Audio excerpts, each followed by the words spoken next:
Muy buenos días, buenas tardes o buenas noches, depende del lugar donde nos encontremos. Para Escritores Sin Frontera es muy importante conocer a sus escritores, sus poetas y todas las personas que tengan que ver con el arte. Hoy tenemos un invitado muy especial, se llama Víctor Ramón Bautista Manrique. Es un escritor independiente, poeta, historiador y gestor cultural colombiano. Nacido en el departamento del Cauca, profesional en administración de empresas y especialista en docencia universitaria. Ha dedicado gran parte de su vida a la promoción de la cultura y la identidad nacional. Proveniente de una familia de escasos recursos, encontró inspiración en su madre, amante de la poesía y figura fundamental en su formación humana y literaria. Su verdadera pasión es la escritura, actividad a través de la cual ha autopublicado diversas obras en géneros como cuento, poesía, historia y crónica. Entre sus libros destacan El cura al que se le metió el diablo, Territorio de Esperanza, Mostrando Sentimientos, Yerbabuena con olor a mujer y Zafiro Azul. Y otros cuentos también ha participado en publicaciones colectivas y desarrollado proyectos editoriales orientados a fortalecer la memoria, la cultura y los valores de su entorno social. Bienvenido, Víctor Ramón Bautista Manrique. Muchas gracias, Estamos muy orgullosos María Isabel. de contar con su presencia. Bienvenido. Muchas gracias, María. Muy bien. Bueno, don Víctor Ramón, háblanos sobre usted, qué personajes o cómo empezó su interés por la escritura y cuál fue su primer proyecto literario. Bueno, yo desde muy pequeño tuve cualidades como para escribir y empecé escribiendo eh, unos relatos, unos cuentos iniciales que los tuve por mucho tiempo con el deseo de publicarlos, pero pues no encontraba la forma de cómo hacerlo, también por recursos económicos. Ya pasado el tiempo, pues decidí buscar en la capital del Valle cómo hacerlo, ¿sí? Y empecé una experiencia bastante tortuosa de poder reproducir esos cuentos, de volverlos libros. Ujú. Y fue con un relato de cuentos que se llama Ocho cuentos, un drama y un soneto a mi pueblo. Eso fue que intenté eh, publicar y dar a conocer. Pero para poderlo reproducir, pues eh, pasé demasiado tiempo porque di con unas personas inadecuadas que de Mm. pronto con ellos perdí demasiado tiempo y demasiado dinero y no me hicieron realmente el trabajo que debía hacerse. Al final yo terminé haciéndolo rústicamente, muy rústicamente, y a mi manera de conseguir las cosas y desde ahí empecé y yo dije, no, yo puedo editar mis propios libros también y de ahí para allá yo seguí como tratando de hacerlo yo mismo. Qué bien, ah. Ahí se llama como autodidacta o buscar usted mismo la manera de salir Y y autoedición, lograr sí, su como, sueño, claro, de autopublicación. Ah, muy bien. ¿Qué temas o géneros te gusta explorar en tus escritos y por qué? bueno, los temas que yo más manejo son el cuento infantil, novela, también he hecho algo de teatro, la poesía. En esos géneros y la parte histórica me siento pues con la capacidad de poderlo hacer y en esos géneros vengo trabajando, pues no lo hago de manera muy constante por el azar cotidiano de la vida de cada uno de nosotros, que nos vemos en muchas obligaciones y entonces hay veces no nos queda el espacio para dedicarnos de lleno a lo que realmente nos gusta, ¿sí? Ahorita supuestamente tengo el tiempo para hacerlo, pero en la práctica no ha sido tan así. Tengo como cuatro o seis libros en la cabeza y digo, bueno, ¿a qué hora lo voy a sacar? ¿A qué hora lo voy a escribir? Ya los tengo listos y tengo que sentarme a escribirlos y como que no logro el espacio. Entonces eso eh, da como a la pregunta que te iba a hacer, que cómo era tu proceso creativo. Sí, Entonces, bueno, el proceso creativo mío va por inspiración y por cosas y personajes que yo he conocido de mi entorno. Porque los escritores, por lo general, comenzamos a escribir de nuestro entorno, de lo que hemos conocido, de nuestra cultura, de nuestra pasión. Entonces me baso en eso, o alguna frase o algo que escucho, pues yo tengo como la sensibilidad para eso. Digo, uy, a mí mismo la noto, digo, esta frase me podría servir para hacer una poesía o algo así. Alguien la dijo por ahí y ya me quedo con ella en la cabeza y como que la voy trabajando mentalmente hasta que llega el momento en que la cojo y la escribo. ya, ¿qué autores o libros han influido en tu estilo de escritura? Bueno, autores, uno ha leído mucho a García Márquez, eh, de los autores de Latinoamérica, ¿no? Como Juan Rulfo, especialmente Federico García Lorca y muchos otros más, ¿no? Que uno ha tenido la oportunidad de pronto de leer sus obras y de pronto lo han conllevado a uno también a meterse en el cuento de la escritura. Bien. ¿Tienes alguna rutina diaria de escritura o algún ritual antes de ponerte a escribir?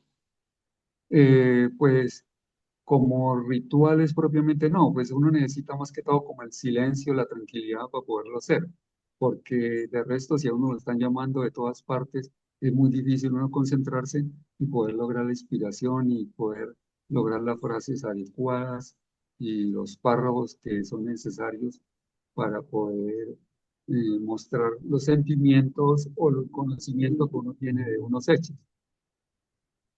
Sí, muy bien. Bueno, vamos ahora ya Sería así. de lleno al libro que nos vas a presentar a manera de crónica. El cura al que se le metió el diablo. ¿Por qué este libro y cómo haces para tener toda esa información que dejas en este libro? ¿De dónde te surge la idea de que con este libro vas a llegar a muy buen público? Bueno, la idea de este libro nació porque yo conocí los personajes en vida Ujú. real. Esta es una crónica de la vida real que se denomina El cura al que se le metió el diablo. Conocí los personajes, entonces cuando ya sonó la historia a nivel nacional, incluso mundial, entonces me dije, esto hay que hacerlo en un libro. Entonces empecé a investigar sobre el asunto y pues pensaba inicialmente escribir una historia de amor, un poquito así como la María o algo así, más que todo basado en eso. Pero pues ciertas circunstancias me impidieron como lograr esa parte más romántica de los acontecimientos, ¿no? Porque ya realmente me fui por el lado de los hechos sucedidos y narro un poquito la historia de la dama o la chica en ese entonces, que pues que la conocí personalmente, igual forma al cura también, y basado en eso, en esa información que recolecté, pues pude hacer el escrito de esta crónica. Sí, bueno, Sara de los Soles es el personaje principal y Joel Ferney Lenis. Y empieza así, con ese romance bonito, hermoso, pero literalmente subes al cielo y bajas literalmente al infierno con esta historia, con esta historia tan impactante que en lo personal a mí me impactó demasiado.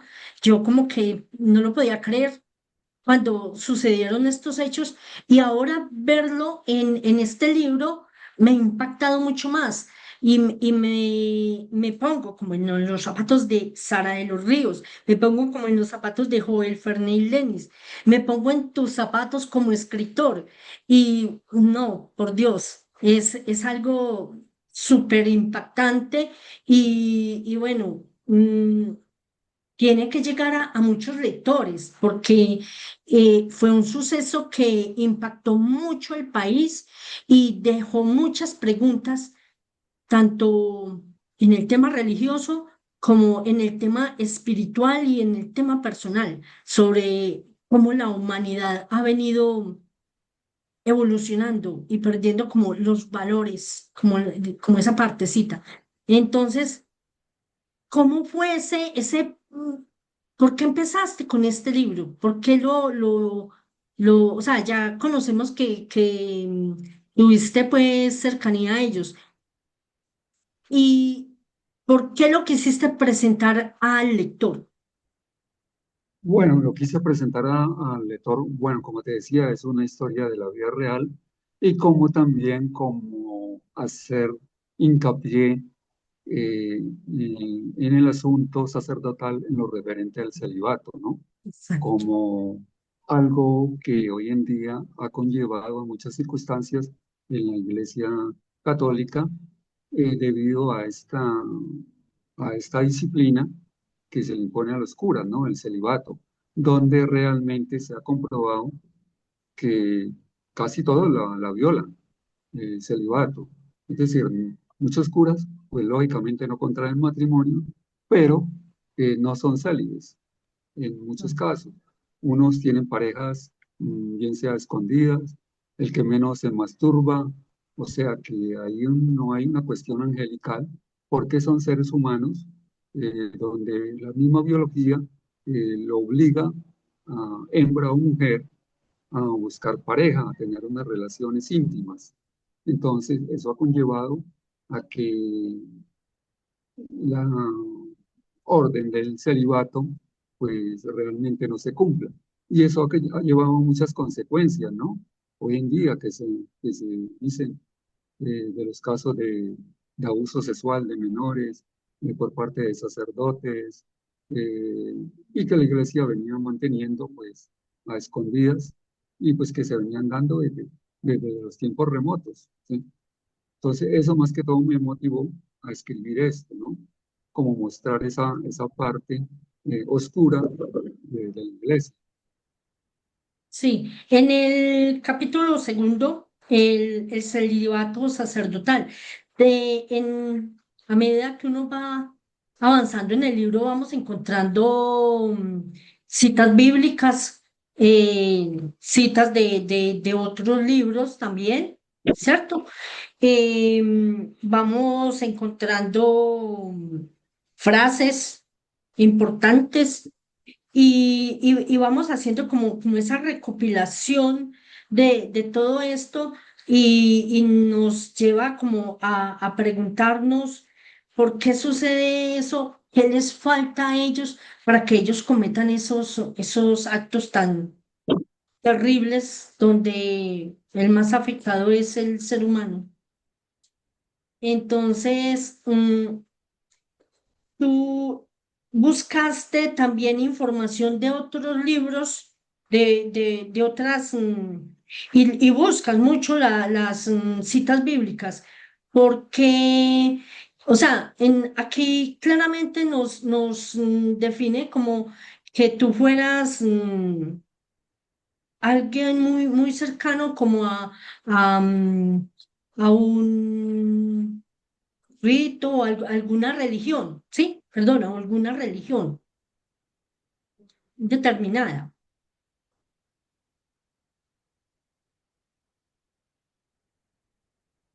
Aló, Sí, te hola, escucho. hola, ¿me Bueno, escuchas?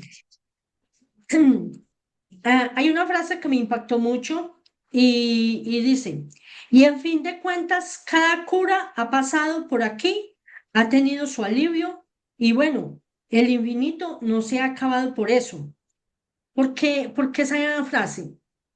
Esa frase porque normalmente todos los curas han tenido sus relaciones sexuales. Por lo menos en estos tiempos modernos que yo he tenido uso de razón, por ejemplo, en mi entorno y donde se dio Ujú. la historia, se sabe de curas, eh, todos han tenido su dama favorita, lo hacen a escondidas, pero usted sabe que eh, alguien de- cayó en cuenta de que cierta amistad de cierta dama con el cura. Entonces todos ellos van teniendo su alivio sexual, digámoslo así, su acogida porque el cura es una figura, pues se ve como celestial, muy representativa, y cualquier dama pues cae en la tentación de, de- de llegar a tener una amistad más íntima, digámoslo así, con los curas.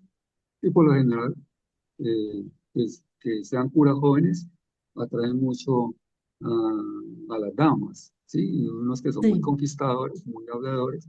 Acá en los últimos tiempos, donde sucedió la historia que yo denomino punto de oro, han llegado muchos sacerdotes eh, paisas, risaraldenses, antioqueños. Entonces eso atrae mucho a las damas por su personalidad y todos esos asuntos, ¿no? Entonces muchos han caído en la tentación. Yo mismo personalmente he catado ciertas circunstancias. Sí, uno normal, uno no va a decir esto o lo otro por allá, diciéndole, bueno, bien, siquiera pues, tiene una compañía, pues la iglesia lo prohíbe, y debería ser en un concilio que se establezca que los sacerdotes católicos puedan tener su esposa, que les va a contribuir a mejorar su oficio, a estar más pendiente de los fieles y tener mucha más consagración a la fe, pienso yo. sí. Bueno, yo tengo pues un punto de vista un poco mm, diferente a Ya, eso. Yo crecí en un entorno donde a nosotros nos visitaban mucho los sacerdotes, los seminaristas, los laicos, los grupos juveniles o los grupos que tenían que ver mucho con la iglesia y siempre llegaban a mi casa. Nosotros éramos, o mi papá, por ejemplo, era de la pastoral, él era catequista y por ende, cuando hacían romerías o celebraciones, entonces ellos siempre llegaban a la casa, pero afortunadamente con todas las personas que llegaron a la casa siempre había era una relación muy respetuosa. Yo digo que tal vez mm,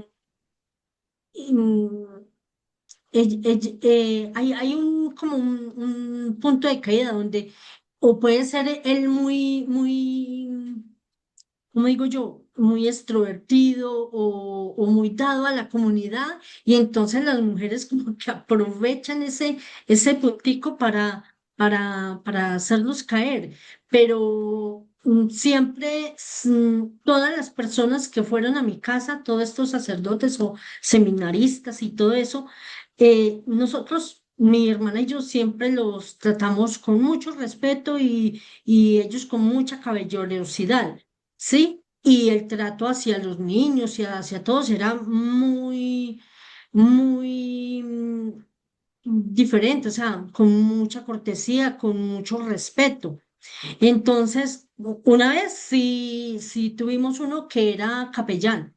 Él era, el primero fue policía y después lo nombraron capellán.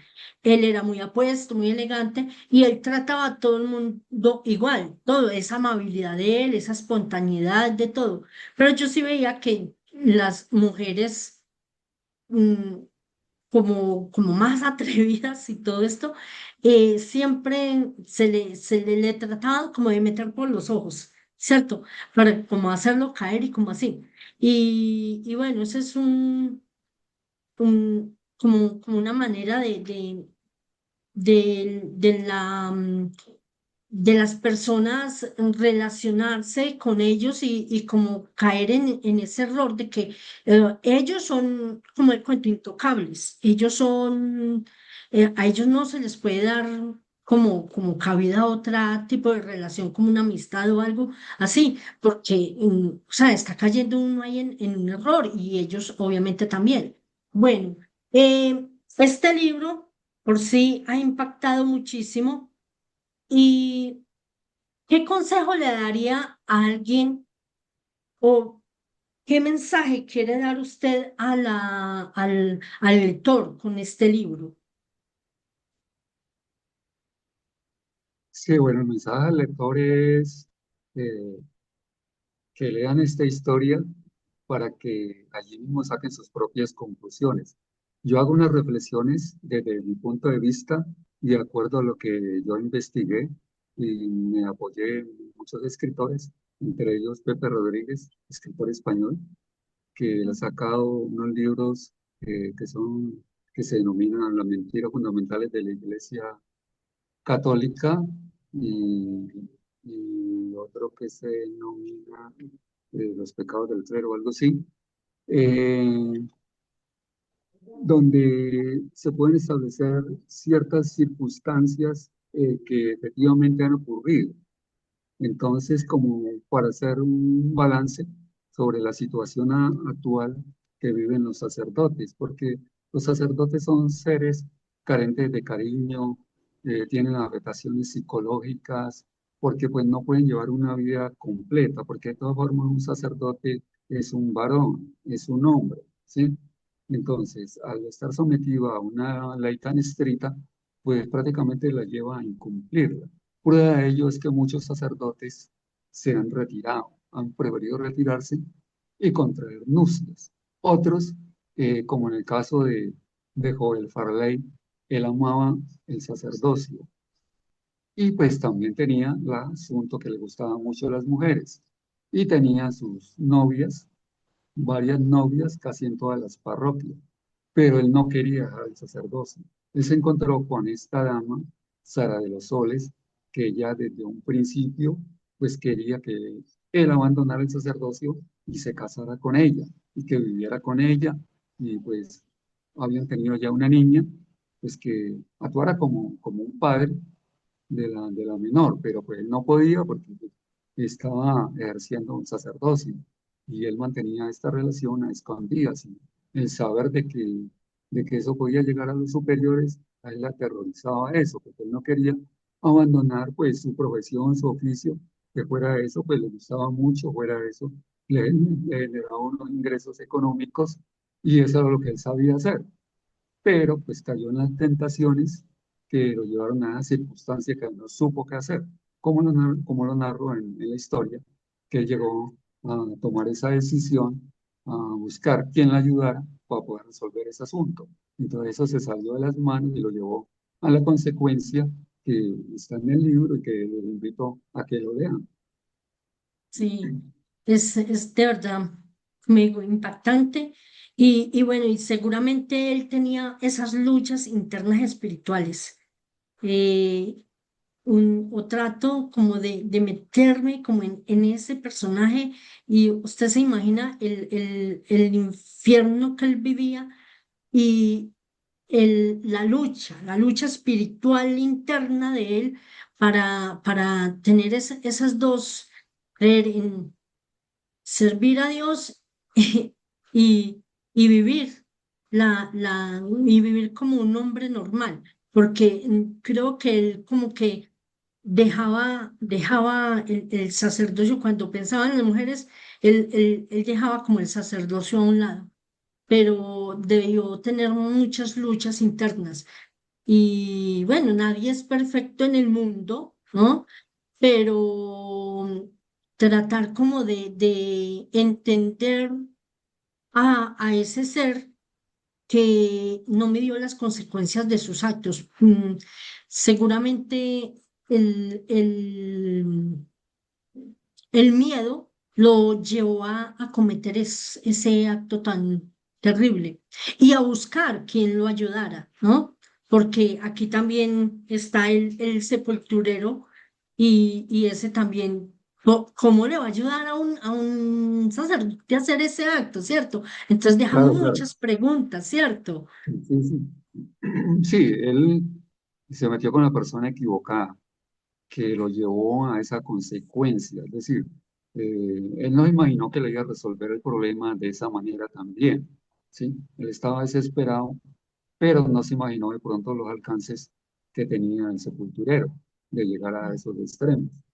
y ya ahí ya pues no pudo hacer nada, sino comprometido con ese delito. Sí. Bueno, ¿qué experiencias has tenido en incursionar en estos géneros con la autopublicación? ¿O qué les dirías a las demás personas? ¿Cuál es el mejor camino, la autopublicación o las editoriales como tal? Pues bueno, hoy en día se viene diciendo que la autopublicación es mucho mejor, porque uno tiene el control de sus textos, de sus libros, lo puede llevar más fácil a un mercado que someterse a una editorial que nunca lo va a impulsar, nunca le va a ayudar realmente a preocuparse por ese libro, porque las editoriales manejan muchísimos autores y para estar exclusivamente con uno, tiene que ser uno ya un escritor de mucha fama para que lo estén como apoyando o apalancando en todos los escenarios literarios. Y uno como escritor que le gusta este arte, igual que miles de personas, porque escritores habemos muchísimos, pues la mejor forma de hacerlo es a través de la autopublicación, porque uno mismo puede dirigir su mercado, uno puede dirigir sus lectores y puede dar a conocer sus obras también. Yo vengo trabajando en esta experiencia ahorita eh, con ustedes, Escritores Sin Frontera, con lo mismo que el colectivo de escritores de Risaralda, se viene trabajando muy fuerte en difundir la lectura, la cultura, a través de este medio escrito, ¿no? Y todas las artes son necesarias, bien sea la pintura, eh, la cuestión de la escultura, todas son cultura que son el reflejo de nuestro entorno, el reflejo de Colombia, de las pasiones que tiene cada persona para poderlas transmitir y darlas a conocer a muchas personas que se estacian de conocer historias, de conocer hechos y circunstancias que rodean todos estos medios culturales con que dispone el ser humano. Sí, bueno, ya estamos a punto de terminar. ¿Dónde te podemos encontrar? ¿Qué redes sociales manejas? Sí, cómo no, pues me pueden encontrar en Facebook, en YouTube, en Instagram, como Víctor Bautista. He creado una página web que se denomina BRB, mi inicial de mi nombre, brbcreaciones.com. Allí pueden ingresar también, allí están mis obras. En Amazon están estas dos últimas obras que yo probé prácticamente en los años 2020. Ahí tengo, como te decía, varias obras para publicar, para hacer. Y entonces estoy tratando de buscar los espacios de tiempo para poderlo hacer y darlo a conocer a través de estos espacios y que los lectores se estacien con estas obras que son basadas en hechos de la vida real. La mayoría de mis Bueno, obras no tienen mm, tienen un gran porcentaje de reales, casi un 80% son muy reales. sí. Bueno, no queda sino darte las gracias por dejarnos conocer un poco de su vida literaria y bueno, agradecerte por este momento que nos quisiste compartir. Muchísimas gracias y bueno, hasta en otra oportunidad.